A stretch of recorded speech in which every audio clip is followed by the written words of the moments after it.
Olá, meu aluno, minha aluna. Eu sou o professor Gustavo Viegas e nesta aula nós veremos Teorema de Clairaut-Schwarz.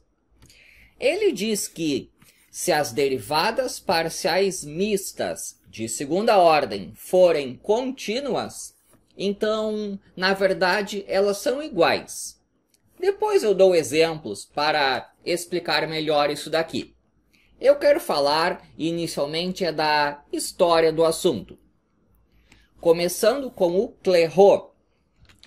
Ele teve 19 irmãos. E dizem que a maior dor que uma mãe pode sentir é a de enterrar um filho.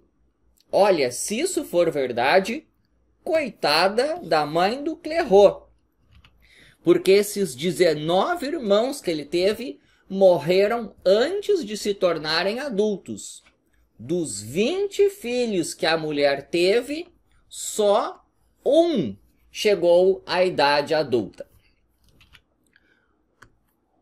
Clairaut foi um menino prodígio.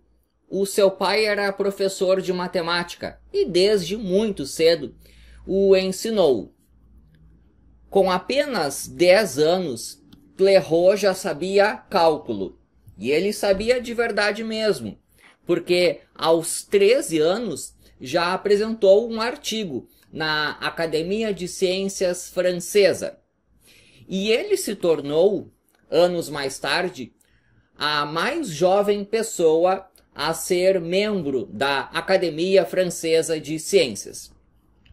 Clairaut participou da expedição que determinou o seguinte. Eu vou dar uma exagerada aqui para ficar mais claro o que eu estou falando. Não se sabia se o formato da Terra era mais nesse estilo ou nesse estilo aqui. Aqui em vermelho, a linha do Equador. Claro que eu estou exagerando para ficar mais claro. E nós sabemos que hoje é desse tipo aqui. Clairaut participou da expedição que comprovou que é desse jeito aqui. Em 1740, ele escreveu este artigo e bem neste teorema aqui, ele se torna o primeiro a de fato a tentar demonstrar a igualdade das derivadas parciais mistas de segunda ordem. Hoje se sabe que tinha um problema em sua demonstração. A demonstração correta só surgiu em 1873, com Schwarz, que neste livro aqui, bem nesta parte, começa a demonstrar o assunto. Schwarz foi um dos grandes matemáticos da Alemanha do seu tempo. E, em particular, ele gostava de ajudar as pessoas. Era capitão do que eu posso chamar de corpo de bombeiros voluntários, lá da região onde ele morava. Além disso, ele trabalhava na estação de trem. Hoje não se tem mais isso, mas antigamente tinha aquela pessoa que pegava a porta do trem e a fechava. Schwarz fazia esse trabalho voluntário. Então ele era corajoso no sentido de que apagava incêndios, mas ele fez uma coisa muito mais corajosa em sua vida. Certo dia, Schwarz estava com seu orientador de doutorado. Eles estavam estudando, quando Schwarz, de repente, percebeu que tinha algo mais interessante ali onde eles estavam. Ele gostou da filha do seu orientador.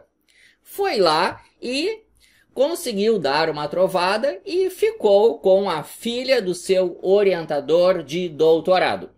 Felizmente, tendo em vista os padrões de comportamentos da época, Schwarz casou com a filha do seu orientador. Então, esses aí são os caras do teorema. Vamos ver como é que funciona. As derivadas parciais de segunda ordem, essas mistas aqui, precisam ser suaves.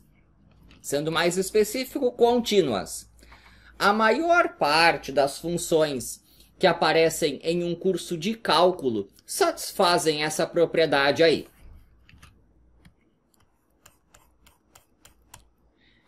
É para mostrar que, para essas funções que aparecem aqui embaixo, as derivadas parciais mistas de segunda ordem são iguais. Item A. Vou pegar esta função f e derivar em relação a x. Derivada de x, y elevado à quarta, mais y em relação a x. A derivada desse x em relação a x é 1, que multiplica esse y elevado à quarta. Já a derivada desse y sozinho em relação a x é 0. Agora eu vou pegar aquela mesma função e derivar em relação a y. Agora vai ficar que o x é constante multiplicando, fica parado. Derivada de y elevado à quarta, 4y ao cubo. Estou derivando em relação a y, então esse y aqui, derivado, vale 1. O que eu vou fazer agora é o seguinte. Aquilo que já estava derivado em relação a x, eu vou derivar em relação a y. Derivada de y elevado a 4. 4y ao cubo. Na sequência, eu vou pegar isto aqui e eu vou derivar em relação a x. Derivada de x vezes 4y ao cubo mais 1 em relação a x. A derivada desse x aqui é 1. Isso aqui é constante multiplicando. Derivada desse 1 é 0. Passando isso aqui é limpo, deu 4y ao cubo. E você nota isso aqui, ó. Não importou em que ordem eu derivei, primeiro em x, depois em y, ou primeiro em y e depois em x, e deu a mesma resposta. Vou fazer o item B. E agora eu vou usar outra notação. Só para ficar diferente. De propósito. Agora eu vou derivar em relação a x. X ao quadrado vezes cosseno de y. Fica 2x cosseno de y. Agora eu vou derivar aquela função em relação a y. Derivada de x ao quadrado vezes cosseno de x. A derivada mantém esse x ao quadrado. Derivada de cosseno de y em relação a y menos seno de y. Na sequência, vou fazer o seguinte. Agora é uma derivada segunda. Já estava derivado em x. E agora eu vou derivar em y. Tem que derivar isso aqui em relação a y. Esse 2x aqui fica parado, multiplicando. A derivada do cosseno de y em relação a y, que é menos seno de y. Agora eu vou pegar isso aqui. Uma derivada segunda. Já estava derivado em y. E agora eu vou derivar em x. A derivada disso aqui em relação a x, eu só preciso me preocupar com esse x ao quadrado, que dá menos 2x. Isso aqui é uma constante multiplicando. E você nota que deu igual. Também é importante notar o seguinte. Quando eu olho para cá, primeiro eu derivei em x e depois em y.